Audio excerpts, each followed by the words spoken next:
నేటి నా మంచి మాట. భయము గలుగున జ్ఞానపు భ్రాంతి వలన, భయము గలుగు అజ్ఞానపు భ్రాంతి వలన, తాడుగన్ పట్టు తిమిరాన త్రాచుబోలే, జ్ఞానకాంతితో తొలగున జ్ఞాన భ్రాంతి,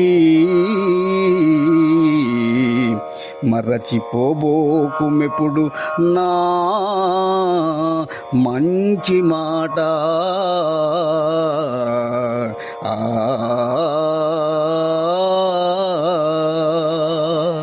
మిత్రులారా, ఒక వ్యక్తి దేనికైనా ఎందుకు భయపడతాడు? ఆ విషయం గురించి సంపూర్ణంగా తెలియకపోవడం వల్ల. తెలియకపోవడం అంటే అజ్ఞానం. చీకటిగా ఉన్నప్పుడు మనకు ఒక త్రాడు పాములాగా భ్రాంతి కలిగిస్తుంది. వెలుతురులో నిజం తెలిసిపోతుంది. అలాగే అజ్ఞానాన్ని తొలగించుకోవాలి అంటే జ్ఞానకాంతులు రావాలి.